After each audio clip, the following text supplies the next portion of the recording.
makes a person beautiful? You ever wondered that? The Bible has a story that I think relates to this. It's the story of the transfiguration of Jesus. You may remember it. Jesus and the disciples go to a mountaintop, and as the disciples are sleeping, Jesus transforms. His figure, his appearance changes, and suddenly Moses and Elijah are standing next to him. The result is the disciples are amazed. He seems to almost glow. It's like another story in the Bible, 1,000 years or more earlier. Moses, coming down the mountain with the Ten Commandments, it says the disciples, his followers, could not even look at him because the glow was so great. What makes a person beautiful? I think it's that inner glow. There's something about being touched by God that gives us a radiance, an aura that is beautiful. This is how St. Peter puts it. The unfading beauty of a gentle and quiet spirit. It's the sparkle in the eye, the look of compassion, the look of quiet dignity. You know, Jesus was not particularly attractive. Isaiah said, he had no form or comeliness that we should look at him, and no beauty that we should desire him. And the same with St. Paul. Earliest traditions say that St. Paul was beak-nosed, bow-legged, bald. And yet, Paul says his bodily presence is weak, his speech is of no account, but people still love to be around him. And the same with Jesus. They had a kind of inner beauty to them. How do we find that beauty? But there's a line in this story of the Transfiguration that puts it well. The disciples had been asleep. And the Bible says, having been burdened with sleep, they awakened fully and saw his glory. We best see beauty when we're fully awake for it, when we look for it, try to nurture it. St. Paul expresses this as, when one turns to the Lord, the veil is removed. It's as if we normally wear a veil of apathy or busyness and can't see the beauty that's there. But beauty is there if we only recognize it and nurture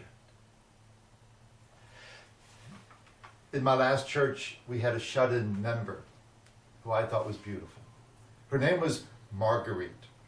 And Marguerite was in her mid-80s when I met her. She was tall, very gaunt, austere, wealthy, and well-dressed. When I first met her, I gasped. Marguerite looked just like the Wicked Witch of the West in The Wizard of Oz. What's worse, she acted like it, sour and dour. Well, it turns out she was just lonely. Her husband had died decades before. Often it was months before she saw anyone except her housekeeper. Marguerite wanted to have friends. And when you engaged her and drew her out, she became radiant. She would share her memories, she'd share her stories, and she'd break into the biggest, crookedest smile you can imagine. In time, we got Marguerite to come to church, come to the activities, and there she became the belle of the ball. Shortly before she died in her 90s, Marguerite leaned over and whispered to me, when I looked in the mirror, do you know who I think I see? The Wicked Witch of the West. Is that who I am? And I said, no, Marguerite. I see the good witch, Glenda.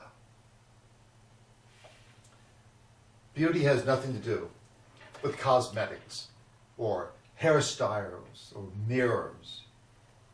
It has everything to do with the inside, the personality, the glow. Mother Teresa would never be mistaken for Angelina Jolie. Mother Teresa doesn't turn heads, but she does turn hearts. She turns tears into laughter, fear into hope. Who could look at her and not see beauty? And the remarkable thing is, when we look for this beauty in others and nurture it in others, we find it in ourselves. St. Paul said, all of us with unveiled faces, seeing the glory of the Lord as though reflected in a mirror, are being transformed into the same image from one degree of glory to another. The more we approximate Jesus, the more we become like Jesus, and the more beautiful we become. Where do you find beauty? It's an inside job. I'm Paul Hegele, Ascension Lutheran Church. Thank you for joining us today for this 5-minute message.